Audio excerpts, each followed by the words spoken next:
Good day everyone and welcome back once again to my channel. So this is now the part 2 of our video sa paggawa nitong ating crochet na cover para sa ating mini fan. So let's continue with a chain para sa ating round 4 and then make a single crochet.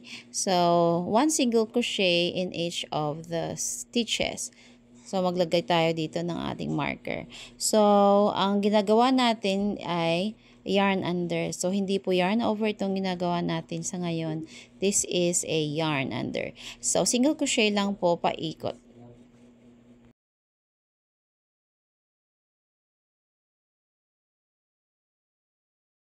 So, we are done with our round 4. Now, we are going to make our round 5. So, tanggalin natin ang ating marker at gagawa tayo ng slip stitch.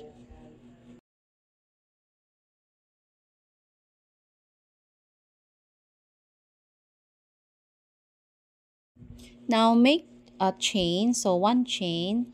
And then, make a single crochet ulit. So, yarn under pa rin. So, one single crochet hanggang sa matapos natin itong round na to. So, let's just continue making the rounds hanggang maabot natin ang ika-18th round. Kasi yung sa akin ay hanggang 18th round. And then, after that, tinry ko siya. So, ayan na siya. So, binilang ko. So, umabot siya ng 18 rounds.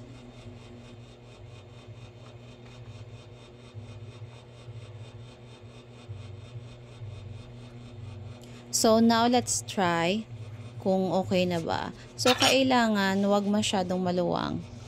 And kailangan tamang-tama. So, ganyan lang siya. Kailangan i-stretch lang natin siya kasi pag magdadagdag pa tayo, ang mangyayari ay magiging maluwang siya pagdating ng panahon.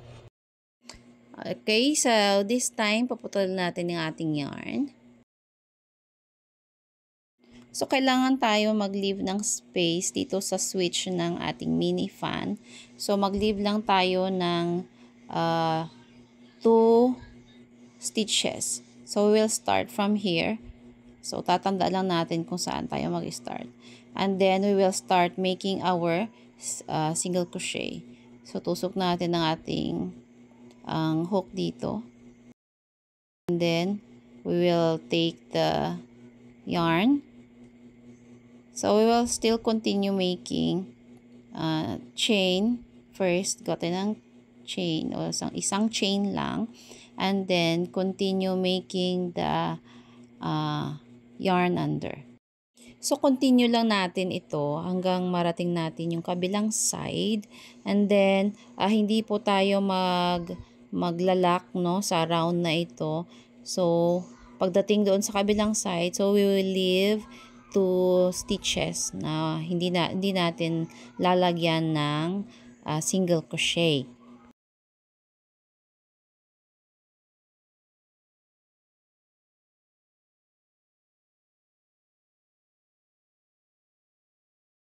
Now, dito na tayo sa kabila. So, mag-leave tayo dito ng dalang stitch na hindi lalagyan ng single crochet. Next is chain 1 and then turn lang po tayo.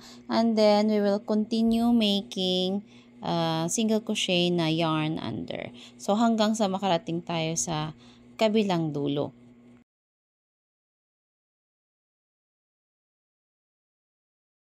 So, yung gagawin natin, same lang pa rin. So, pagdating sa kabilang dulo, chain 1 and then turn lang din ulit hanggang ma-reach na natin yung height na kailangan natin. And then, i-check na natin. So, ipasok natin yung mini fan natin kung okay na ba siya. So, eto na siya. So, ayan. Kasi meron ngang butas sa likod para sa ating charger. So, kailangan mag-leave din tayo ng space dyan. So, yung gagawin natin, hindi tayo magko-continue, but instead, gagawa tayo ng chain and then mag-turn. And then, we will continue making a single crochet na yarn under.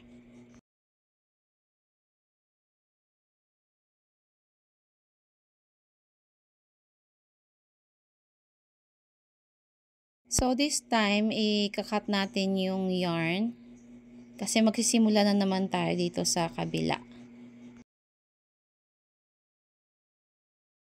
So kung ano yung ginawa natin sa kabilang side, ganun din yung gagawin natin dito.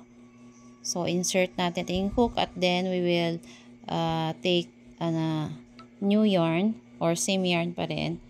Then make a chain and then continue making a yarn under na single crochet. So, continue lang natin to hanggang na marating natin yung tamang height na same sa kabila.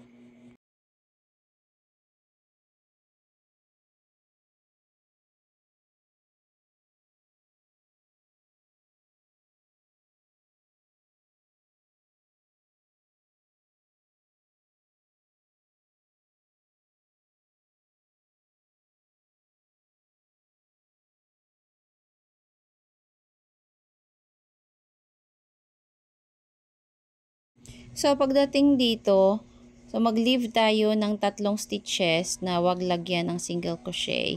So, yung gagawin natin dito, we will make a chain and then mag-turn. So, chain 1 and then mag-turn po tayo. So, continue natin hanggang dito. Marating natin yung kabila.